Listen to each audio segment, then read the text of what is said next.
What's up, everybody? Welcome back to another episode of Hops Geek News, a podcast that talks about comic books, movies, TV shows, and beer. This week is a special bonus episode as we are continuing our supernatural journey. My first time through. Careful, go slow. It's my first time through. We are on season 3, and we're talking about episodes 1 through 5 of season 3. So, as always, like, subscribe, follow us on any podcasting platform, leave a review. That's how the podcast grows. Go on YouTube, subscribe, go on social media. That's where you can find us. And for this episode, I brought a beer from the Great Notion Brewing. It's Freddy Cougar. Adorable. Freddy Cougar. It's called Boo Berry Muffin. It's a 6% tart ale with blueberry, and it's from Great Notion Brewing out of Oregon. They've got a lot of different tap rooms and things. So if you're on YouTube, you can see it's Freddy Krueger. He's got muffin and marshmallows. It's a kind of like a polar bear ghost too. So I figured this was what better, supernatural. Why not? Let's kick it off. Let's get a little supernatural with our beer. Nice little color, and let's do it. Well, the other side of supernatural is music. So I am drinking a liquid vinyl black IPA from Broken Strings Brewery here in Orlando. And obviously music is a big part of the show. And a lot of the episodes, including of quite a few that we're going to be talking about today, are based on song names. So I thought liquid vinyl was appropriate. This tastes like literally a blueberry muffin in a glass. Ooh. That's what this tastes and smells like. Wow, this is really good. If you know Great Notion Brewing, you know that they slap when it comes to beers all the time. So yeah, another delicious beer. But let's go into some supernatural. Like I said, little bonus action for you. I've been going through Supernatural, really enjoying it. Things got a little dicey at the end of season 2. Season 3, I really enjoyed the kickoff episode. So first of all, hold on. What is our mess up? So I had read this multiple places and heard this multiple times that when Sam was possessed by Meg and then Dean punches him at the end of the episode, I had read that was ad-libbed by Jensen Ackles. Today, I was listening to the Then and Now podcast, and they had a guest on, and they straight up asked, was that Jensen or was that scripted? And the guy said it was scripted. So I'm going to believe the source rather than multiple different websites because rumors spread. Are you sure? I'm not sure. I wasn't there. Okay, I'm just kidding. I'm just reporting the news. So yes, we will always come back with our fuck ups and fix shit. There I got. Oh, blueberry maple pancake candle. Felt like showing you my candle as well. I think that blueberry muffin is just like you're tasting and smelling and you're all sorts of blueberry. I'm living in the aromas, much like I would like to live in Dean's aroma, but that's neither here nor there. And you know what? So season 3, episode 1 is the Magnificent Seven. 7 demons based on the 7. What's in the box? Okay, I really enjoy that. Nobody else in that room on that show appreciated, of course, the script. I know. But me sitting at home when Dean was like, "What's in the box?" I was like, my kids do that and they don't even know. Like I'll get something and my 5-year-old's like, "What's in the box?" And I'm like, "Oh, you don't want to know what's in the real box." Nothing that you want to know. However, Pepper Potts head. 7 deadly sins are released into the world, and the brothers must combat them with the aid of a married couple of hunters. Who I hate. I did not like them. Okay. No, those two were cannon fodder and were 100%. so annoying, awful, straight up awful. I know you didn't finish this episode. You're halfway through episode 6, but they straight up use cannon fodder in episode 6. And I love that because Bella goes, "Why are you trying to save him? He's cannon fodder." It's like beautiful. It is. I don't know whether to hate or like Bella as of right now. Maggie from The Walking Dead, you make me kind of hate you right now, but she's not in Martha. this one. Martha.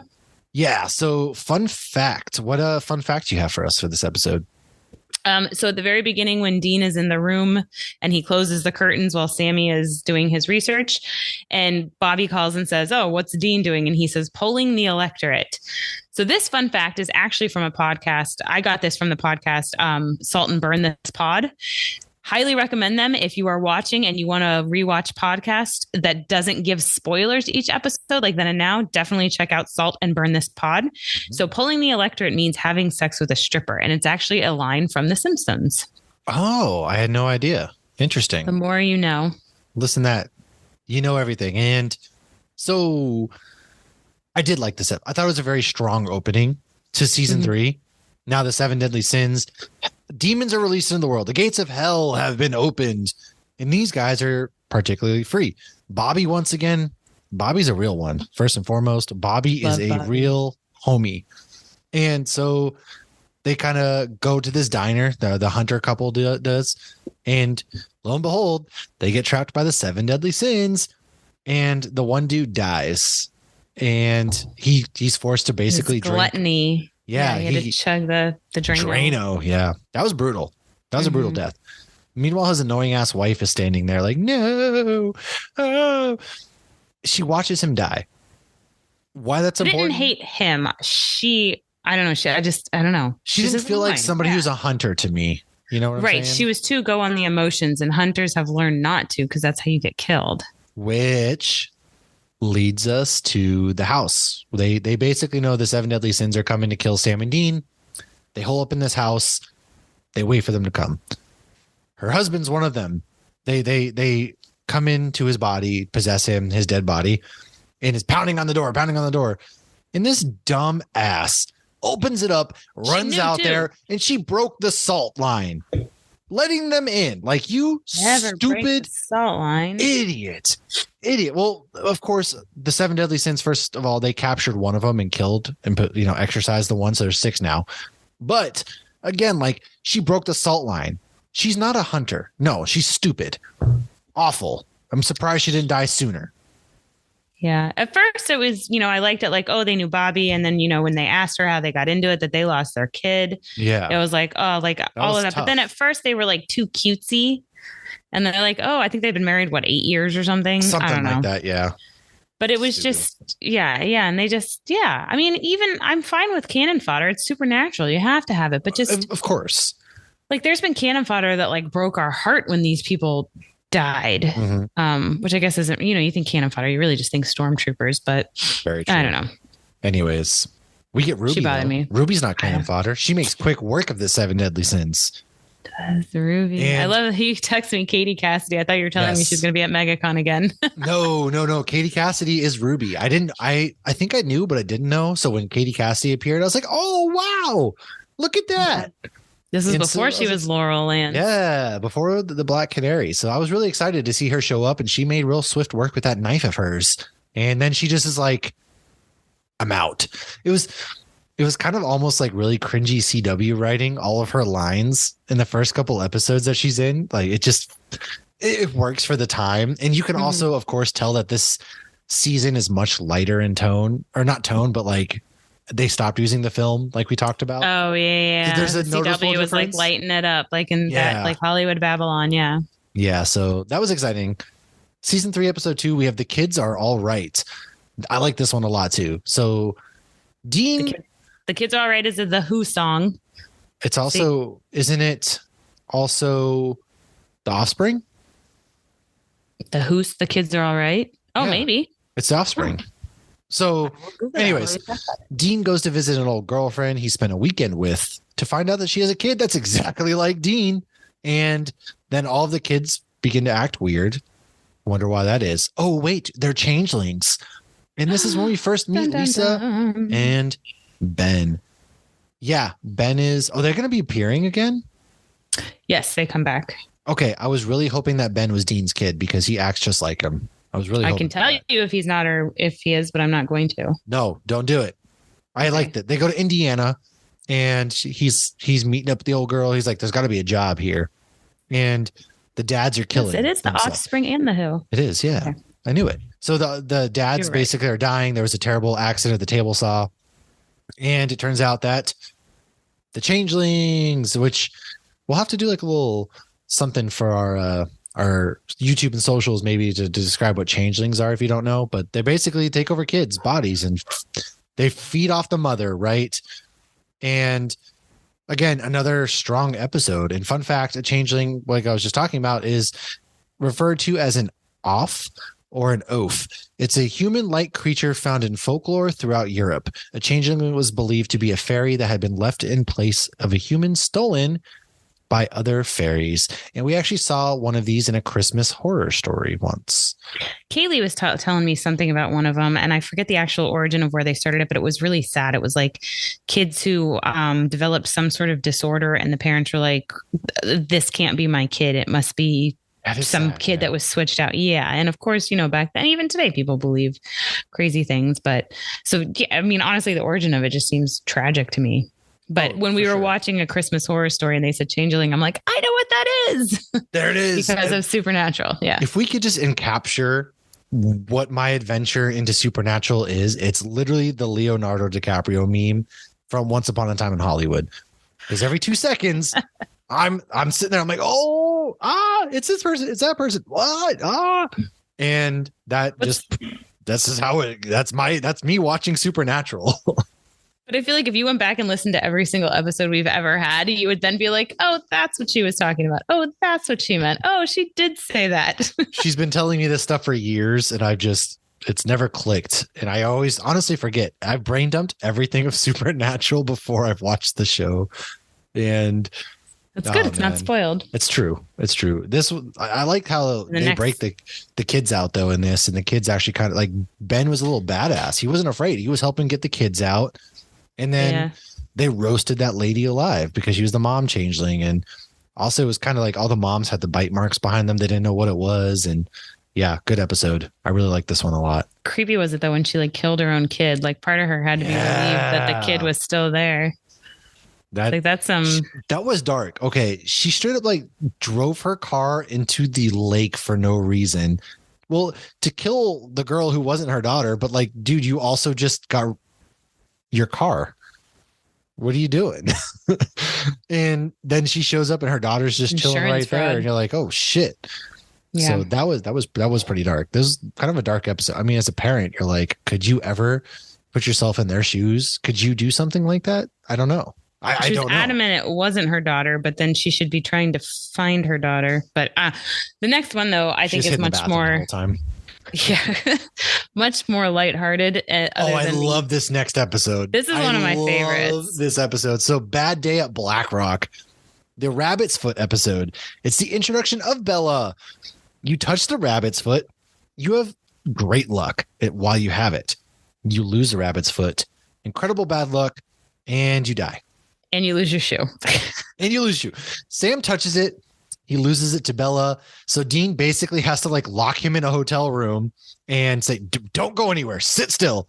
And one way he does that, he has to touch it because he's Batman. And all right. So yes, because he's Batman. So these two guys break into the storage unit. They get the rabbit's foot. Incredible luck. Sam and Dean pop up, and it's just like buffoonery with the gun and like bad things. They try to fight him. The guy loses the rabbit's foot, and that's when Sam touches it. And then all of a sudden, he's just like Jedi mind tricking the gun and stuff. The whole episode is just slapstick. It's so funny. And I love that the one guy, because Henriksen comes back, he's in this. So the one guy's just like, this is divine intervention. And even that line, when you rewatch this episode, is extra hilarious. But yeah, I don't know. It's all It's fun. Good. It's so good. And yes, it gave us the Batman gif, which of course everybody now is saying was predicting the future because Jensen Ackles has since voiced Batman. Yes. So maybe the rabbit's foot did bring good luck to him. It's funny because we do meet Bella. She steals a rabbit's foot. She knows all about this stuff in Hunters. She sells these things for money. And Sam, she was a waitress, conned them basically. Sam gets put in the hotel, which he's sitting there not doing anything. And then the AC unit catches fire. And you have the two guys.